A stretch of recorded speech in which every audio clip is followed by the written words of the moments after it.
Alors, les Snuls sont un groupe constitué en 1989, donc on a à peu près 33 ans.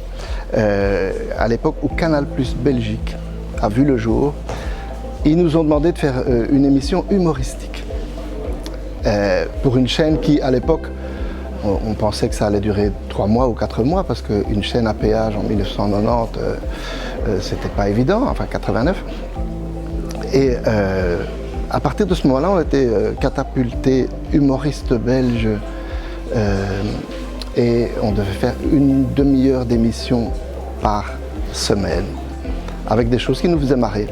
Et en ayant la certitude que 15 jours après, ils allaient nous virer parce qu'on est allé très loin dans l'irrévérence, parce que c'était de bon ton à l'époque, et parce que, je le répète, on se disait de toute façon on va exploser dans 3 semaines, donc allons-y à fond. Ça, c'est les origines des Snuls. Au début de la 2e saison, on a scénarisé un peu et on s'est dit, tiens, au fond, on est tous irrités par des choses quotidiennes, des phrases de gens, des banalités, ce qu'on appelle le small talking aujourd'hui, qu'on doit écouter. Pourquoi est-ce qu'on n'inventerait pas quelque chose comme un punching ball ou quelque chose qui permet de se soulager après avoir entendu quelque chose d'énervant? Et c'est alors que l'idée, avec mes 4 collègues, l'idée du soulagicon est apparue. On s'est dit, plutôt qu'un punching ball, faisons plutôt un dessous de corps humain, mâle probablement. On y met des poignées et après avoir entendu quelque chose qui nous énerve, on peut se soulager au moyen d'un bon coup de genou entre les jambes du soulagicon. Voilà. C'est devenu très rapidement d'utilité publique.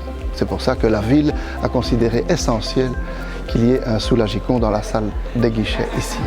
Notre accessoiriste était, c'est une petite anecdote parallèle, était Bouli Lanners. Bouli était l'accessoiriste, c'est lui qui a confectionné le premier soulagicon, mais qui était juste pour la télé, c'est-à-dire qu'il n'y avait pas l'infrastructure sonore et le monnayeur et tout ça, c'était du bidon. Après, on a eu des expositions diverses où, par-ci par-là, on demandait par exemple à un fan des Snuls qui avait fabriqué son propre soulagicon de nous le prêter pendant quelques semaines. Mais celui-ci, c'est vraiment le soulagicon 2023.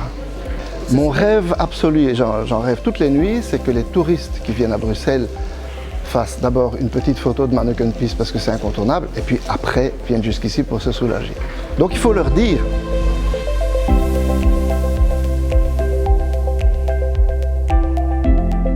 Mais là, c'est la partie de mon petit cœur qui bat, évidemment, parce que d'une part, c'est extrêmement touchant que 33 ans après, il y ait une sorte de reconnaissance de la ville de ce qu'on a fait. On a un peu fait marrer des générations à l'époque.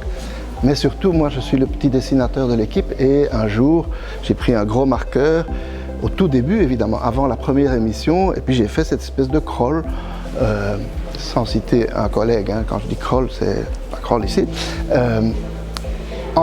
évidemment en se disant, d'une part, ça fait un peu Snul, puisque les Snuls, c'est des gens un peu comme ça, donc ils ont une petite crawl au-dessus de leur tête, mais aussi c'est une référence à la fameuse école de Marcinelle, ou la franco-belge, ou la bande dessinée belge, parce que des spirales, comme il y a là au-dessus, il y en a dans toutes les bandes dessinées de notre enfance, évidemment. Tournesol a ça au-dessus de sa tête, Fantasio, donc c'est un code pour montrer quelqu'un qui a un peu la tête qui tourne.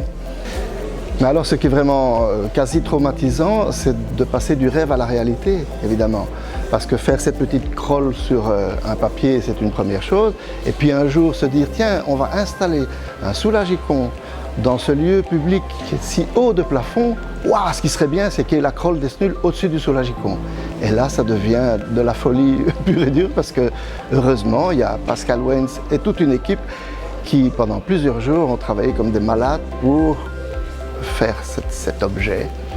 Et moi, j'étais là à côté, avec mon petit cœur qui bat, en me disant, ils sont en train de réaliser un vieux rêve.